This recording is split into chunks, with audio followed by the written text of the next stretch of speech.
라는 주제로 우리 오늘의 말씀을 좀 함께 보도록 하겠습니다. 지난주 토요일이죠. 제가 퇴근길에 저녁 늦게 이제 신방이 끝나고 퇴근을 하고 이제 엘리베이터를 탔는데 낯선 아이들 3명이 탁 타 있는 거예요. 딱 보기에 형제들 같이 보이지는 않고 같은 또래 친구들 같이 보이는데 대화가 좀 너무 이상한 겁니다. 분명히 엘리베이터는 제가 사는 19층과 얘들이 누른 17층이 눌려 있었는데 계속 14층에서 기다릴게 뭐 이런 이야기를 하고 있는 거예요. 그래서 제가 잠사해 보니까 같은 라인에 사는 친구들 같지 않아 보였습니다. 처음 보는 아이들이었는데 형제들도 아니고 계속 17층을 눌러놓고 14층에서 기다리겠다. 한 친구의 손에 딱 보니까 상자가 딱 들려 있더라고요. 누가 봐도 이제 고백을 하러 가는 길이었던 것 같아요. 제가 속으로 오늘 이렇게 가서 고백한다고 뭐가 될까 이런 마음이 드는 거예요. 아들끼리 막 기대함으로 너 할 수 있어, 너 고백해봐 이렇게 응원을 주는데 제가 속으로 너는 가서 진짜 큰일 나겠다. 이 밤에 가가지고 고백한다고 해서 여자애가 그 고백을 받아줄까 이런 마음이 드는데 막 응원을 하면서 딱 17층에서 내리는 친구들을 보면서 제가 저의 아들이었으면 제가 이렇게 손을 잡고 싶은 거예요. 제발 가지마. 오늘 너 밤에 가면 이제 이불킥하게 될 거야. 이런 마음으로 이 친구들을 보게 됐는데 막 신나는 마음으로 이렇게 탁 나가서 고백하러 가는 아이들이 눈에 선했습니다. 그리고 나서 제가 집에 들어가면서 계속 생각이 나는 거예요. 이 친구들이 고백에 성공을 했을까? 아마도 우리 여성분들이 많지만 여자의 심리를 안다면 이 아이들이 조금만 큰다면 자기들이 얼마나 건너지 말아야 될 요단강을 건너고 있는지 아마 깨달았을 것 같습니다. 저는 그래서 이 아이들을 보면서 정말 사람이 무수한 노력을 하고 고민을 하고 많은 것을 시도를 해봤겠지만 손에 잡히는 것 없이 돌아가는 인생들을 이 어린 아이들이 경험해보지 않았을까 이런 생각이 들더라고요. 사랑하는 성도 여러분, 우리의 인생을 좀 돌아보면요, 밤새도록 수고했음에도 불구하고 그물에 하나도 잡히지 않는 것 같은 인생을 살아갈 때를 참 많이 보게 됩니다. 저도요, 이 40이 될 무렵쯤에 그런 생각이 많이 들더라고요. 왜 갑자기 하나님은 제가 하던 모든 것들을 다 포기하고 이 인생을 걷게 하셨을까? 목회의 길로 걸어가면서도요, 뒤늦게 걸어오다 보니까 되게 부족한 것도 많고 또 때로는 사역의 열매, 그 많은 수고를 했어도 뭔가 잡히지 않는 것을 보게 되면 때로는 사역자임에도 불구하고 허무하고 공허함을 좀 느끼게 될 때도 있습니다.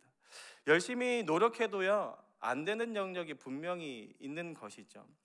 닥쳤던 개가 지붕을 쳐다본다라는 이 속담이 있는 것처럼 자녀들의 신앙 문제에 대해서 그렇게 수고해도 잡히는 것 없는 인생처럼 여겨질 때가 참 많아요.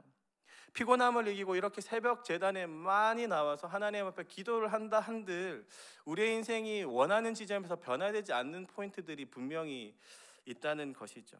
그러나 오늘의 본문을 보면요, 베드로의 한숨을 예수님께서 바꾸어 주셨습니다. 베드로는 그리스도라는 변곡점을 만났고 마이너스를 치던 이 그래프, 그런 인생을 살던 그 인생이 이제는 플러스의 기울기를 가진 인생으로 변화되었습니다. 예수님을 통해서 인생의 그래프가 바뀌었고 예수님을 통해서 공허함에서 충만함으로 바뀌는 이 베드로의 인생이 오늘의 본문에 기록되어 있어요. 베드로는 분명 밤새도록 한숨을 내쉬었지만 그 한숨을 바꾸신 예수님을 만나게 된 것이죠.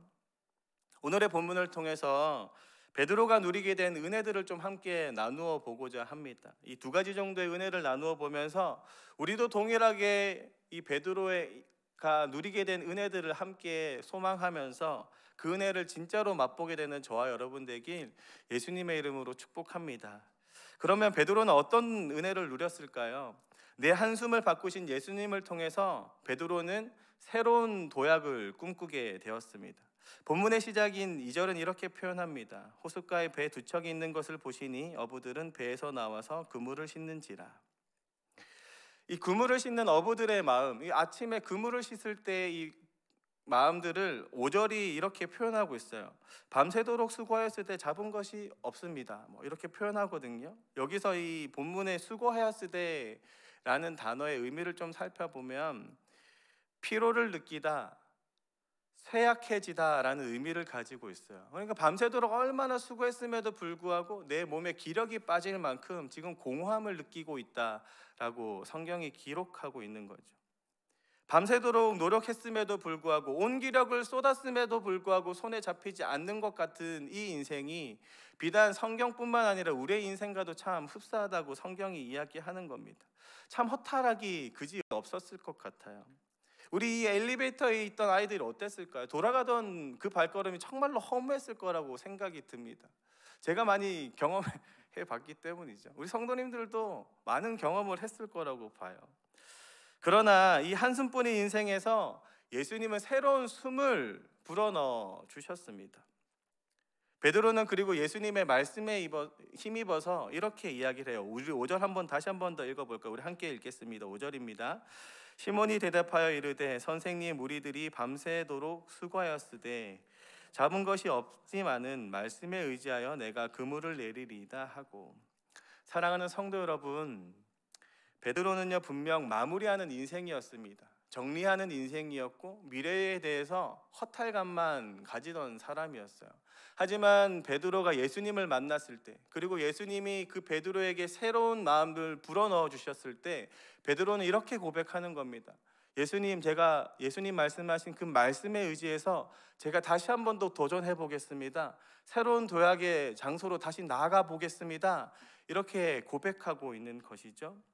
그리고 그 새로운 도약 가운데에서 진짜로 그물이 찢어질 만큼의 열매들을 맛보게 되었습니다.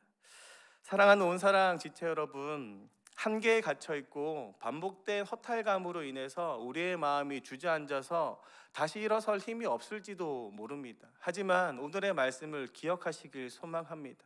예수님이 주신 그 말씀에 의지해서 나아가는 자에게 어떠한 인생이 펼쳐지는지, 또 예수님은 우리에게 늘 마른 뼈와 같은 인생에 새 숨을 불어넣으시고 근육과 일어설 힘과 또 새로운 열매들을 허락하시는 분이라는 것을 기억하고 믿음으로 반응할 줄 아는 저와 여러분 되길 예수님의 이름으로 축복합니다. 그래서 말씀에 의지해서 도전하는 영역들마다 예수님이 꿈꾸시는 열매들을 맛보는 저와 여러분 되길 예수님의 이름으로 축복합니다. 그렇다면 베드로는 어떤 은혜를 누렸을까? 그 두 번째는요, 내 한숨을 바꾸신 예수님을 통해서 이제는 미래를 기대하게 됩니다. 같은 어두움이라도 우리가 다르게 느껴지고 경험되어질 때가 있습니다. 우리 이준이나 민준이나 서준이는요 동굴만 들어가도 깜짝깜짝 놀래요. 어둠이 찾아드는 것을 무서워하죠. 사람은 어둠을 무서워합니다. 지금의 환경이 어두워지는 것도 참 무서워질 법하죠. 그런데 한번 연극을 본다고 상상해 보세요. 혹은 영화를 봐서 어둠이 싹 시작된다고 생각해 보세요. 아마 같은 어둠이라도 바라보는 바가 달라질 겁니다. 특히나 뮤지컬을 보고 있으면 어둠이 탁 잦아들고 커튼이 착 닫히면 기대하는 마음이 생겨요. 이제 다시 2막이 시작되겠다. 또 이야기가 시작돼서 새로운 이야기가 시작되겠다. 이런 기대함으로 어둠을 맞이하게 됩니다. 동일하게도 우리가 아무리 미래가 어둡고 낙심한 일이 생길지라도, 혹 우리의 인생의 1막이 끝났을지라도 예수님을 통해서 그 어둠이 걷히고 커튼이 다시 열리고 인생의 제2막이 시작될 수 있다. 오늘의 본문이 이야기하고 있는 거죠. 베드로에게는요 예수님이 인생의 제2막이자 그 2막을 알리는 커튼이고 빛이었습니다. 베드로의 인생을 새롭게 하신 그 예수님의 이야기가 10절, 11절 이렇게 기록합니다. 우리 함께 읽겠습니다. 10절입니다. 세베대의 아들로서 시몬의 동업자인 야고보와 요한도 놀랐습니다. 예수께서 시몬에게 이르시되 무서워하지 말라. 이제 후로는 내가 사람을 취하리라 하시니 그들이 배들을 육지에 대고 모든 것을 버려두고 예수를 따르니라. 그물을 싣고 있을 때만 해도 미래를 걱정하던 인생이었지만 예수님을 통해 새로운 도약을 꿈꿨고 그 열매를 맛봤던 베드로는요 이제 그 남은 인생을 기대하는 인생이 되었습니다. 한번 상상해 보세요. 네가 이제 사람을 취할 것이다 라고 한 그 예수님의 말씀을 묵상하면서 어떤 기대감을 들고 나아가며 따라갔을까요? 베드로는 분명히 미래를 기대하는 마음으로 예수님을 따라갔을 겁니다. 사랑하는 성도 여러분, 그러게 우리의 자녀들이요, 지금 당장 어두움에 갇혀 있고 미래에 대한 소망이 끊어져 있을지라도 예수님을 통해서 그 마음이 회복되어지고 미래를 기대하게 될 줄로 믿습니다. 예수님이란 존재를 만나면, 그 인격이 예수님을 대면하기 시작하면 그 인생이 놀랍도록 변화되는 것이죠. 우리의 인생도 마찬가지이고 우리 자녀들의 인생도 마찬가지이고 우리가 사랑하는 우리의 가족들, 우리의 친구들 인생들도 마찬가지입니다. 마치 이 연극이 시작되고 2막이 시작되는 것처럼 이 인생의 모든 어둠들을 걷어내고 새로운 시작으로 또 미래의 길로 인도하실 그 예수님을 만나는 우리의 가족들, 또 우리의 친구들, 우리가 품고 있는 영혼들의 인생이 되길 주님의 이름으로 축복합니다. 말씀을 좀 정리해 보고자 합니다. 오늘의 말씀을 통해서 우리는요, 베드로의 한숨을 바꾸신 예수님을 좀 보게 됩니다. 정말로 미래에 대해서 암울하고 허탈감을 가진 이 베드로에게 예수님이 찾아오셔서 그 인생의 한숨을 바꾸어 주셨습니다. 새로운 도약을 꿈꾸게 만드셨고 미래를 기대하게 만드셨어요. 그 은혜가 이제는 우리의 은혜가 되길 소망합니다. 이제는 그 은혜가 우리 자녀들의 은혜가 되길 소망합니다. 예수님을 통해서 모든 인생이 변화되는 그 놀라운 은혜를 맛보는 저와 여러분 되길 예수님의 이름으로 축복합니다. 그런데 우리가 오늘의 본문에서 정말로 기억해야 될 한 가지 사실이 좀 있습니다. 우리는 이미요, 예수님을 통해서 우리의 한숨이 바뀐, 내 한숨을 바꾸신 예수님을 이미 경험한 자들이라는 것입니다. 한번 상상 한번 해보세요. 우리의 인생의 마지막 종착지에 우리가 그토록 구원에 대해서 열망을 품고 있던 그 그물을 펼쳐보았을 때 어떤 열매들이 들어가 있을까요? 혹은 인생의 종착지에 그 죽음 앞에서 맛보았을 때 세상의 많은 사람들은 구원을 위해서, 그 영원한 삶을 위해서 노력을 했겠지만 잡히는 것 하나 없는 그물을 볼 수 있는 인생이겠지만, 그런 동일한 인생을 우리도 살아야겠지만 우리는 이미 예수님으로 인하여 그물이 찢겨질 것 같은 그 은혜를 이미 맛본 자들일 줄로 믿습니다. 하나님은 우리에게 예수님이 주신 그 은혜가 무엇인지를 알게 하셨어요. 그리고 우리의 가장 큰 한숨, 죽음 앞에 대면할 그 가장 큰 한숨을 예수님을 통해서 바꾸어 주신 분입니다. 그리고 오늘의 본문은 분명히 이렇게 기록합니다. 그들이 배들을 육지에 대고 모든 것을 버려두고 예수를 따르니라. 예수를 따르니라. 이 본문은요, 예수님과 동행한다는 의미를 담고 있는 단어예요. 사랑하는 성도 여러분, 우리는 이미 인생의 가장 큰 한숨을 바꿔주신 예수님을 대면한 사람들이고, 그로 인해서 우리는 예수님을 따르는 제자가 되었을 줄로 믿습니다. 그 인생을 우리는 오늘도 살아가야 될 존재인 것이죠. 그러기에 이제는 낙심과 낭만보다는 기대함으로 오늘 하루를 더 살아가길 소망합니다. 예수님 뒤를 쫄쫄쫄 쫓아다니는 어린아이와 같은 것이 아니라 예수님이 동행하시는 존재라고 이야기하시는 거예요.